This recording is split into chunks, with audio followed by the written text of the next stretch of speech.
Hello everybody, my name is James, hope you're doing well and welcome back to another video, and today we're going to be talking about Kimi Antonelli's comments on the mistake he made during the Qatar Grand Prix, as well as an update on Red Bull's drivers. If you enjoy the video, make sure to leave a like and subscribe for more Formula 1 content. Also make sure to follow me and exit James's pit lane, I'll leave a link in the description, but let's jump straight into the video.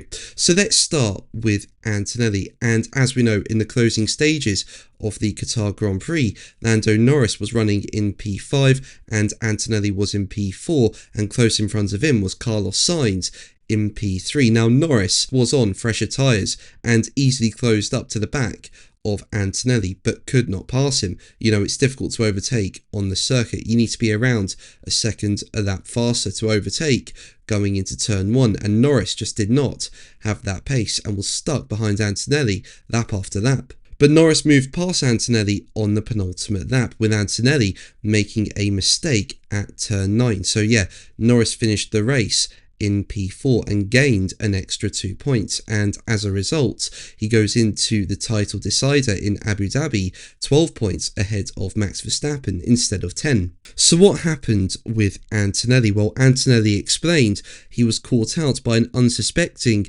loss of grip, with Antonelli saying, as quoted by Racing News 365, "With the hard I was pushing quite a lot, and eventually I was getting into DRS range of Carlos Sainz, but in turn 9 I had a massive moment and almost crashed. I went off track and lost the place to Lando, which was very annoying. I went in a bit quicker than the lap before. Obviously with dirty air, the car is more unpredictable because you have less downforce and the tyres overheat more. I went in a bit quicker and just lost the rear all of a sudden. I didn't expect it." Now Racing News 365 say that Red Bull advisor Helmut Marko suggested after the race that Antonelli had let Norris pass in the closing stages of the Grand Prix. However, Mercedes team boss Toto Wolff has criticised Marko's words, labelling them as brainless, and now the scenario has been rubbished in a Red Bull team statement, with Red Bull saying in a statement, "Comments made before the end of and immediately after the Qatar Grand Prix suggesting that Mercedes driver Kimi Antonelli had deliberately allowed Lando Norris to overtake him are clearly incorrect. Replay footage shows Antonelli momentarily losing control of his car, thus allowing Norris to pass him. We sincerely regret that this has led to Kimi receiving online abuse." Now, on the subject of Red Bull, it's been reported that the team has made its decision on its 2026 Formula 1 driver lineups and will announce it on Tuesday.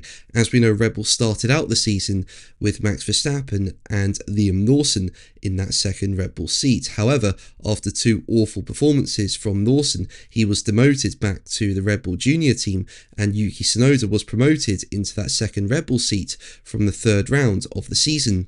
But Tsunoda has also struggled in that seat. I mean, he's 15th in the standings on 33 points, 366 fewer than Verstappen, and though there have been flashes of strong pace, Tsunoda has failed to consistently put together competitive weekends, and as a result it's been widely reported that Isack Hadjar, who currently drives for the Red Bull Junior team, is set to replace Tsunoda at Red Bull. And when asked by the race about its driver decision, Red Bull team boss Laurent Mekies said, "All I can tell you is that we will, in fact, stick to our plan, and we will announce on Tuesday what's the driver lineup. We are confident it will not disturb the focus in Abu Dhabi. Don't ask me to anticipate what will be announced on Tuesday, please." So yeah, it looks like we will find out shortly who is going to be in that second Red Bull seat. And as I said, it looks like Hadjar is going to be in the second Red Bull seat, with the race saying that Tsunoda is set to be replaced by Hadjar in Red Bull Racing, as has been expected for several races. Now, in my opinion, Hadjar deserves this promotion to Red Bull Racing. He's driven really well in his rookie year in Formula 1. You know, he scored 51 points while his teammate has scored 38. He's also got a podium, has Hadjar, this season. He drove so well in Zandvoort and was actually on the pace of Verstappen during that Grand Prix. So yeah, as I say, Hadjar deserves that promotion, but you could argue in terms of Tsunoda is not the only driver to struggle in that second Red Bull seat. I mean, it goes back to 2019. However, when you look at Tsunoda's performances in 2025, there's been too many times where he's been well off the pace.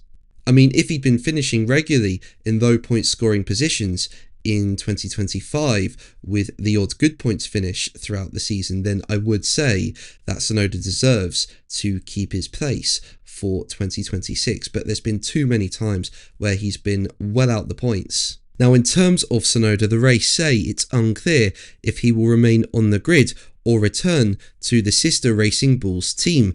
And the race go on to say, Red Bull has been weighing up which two to choose from Tsunoda, Liam Lawson, and Formula 2 race winner Arvid Lindblad. But that's going to be the video from me today. Thank you ever so much for watching. Make sure to like and subscribe for more videos, and until the next one, take care. Bye.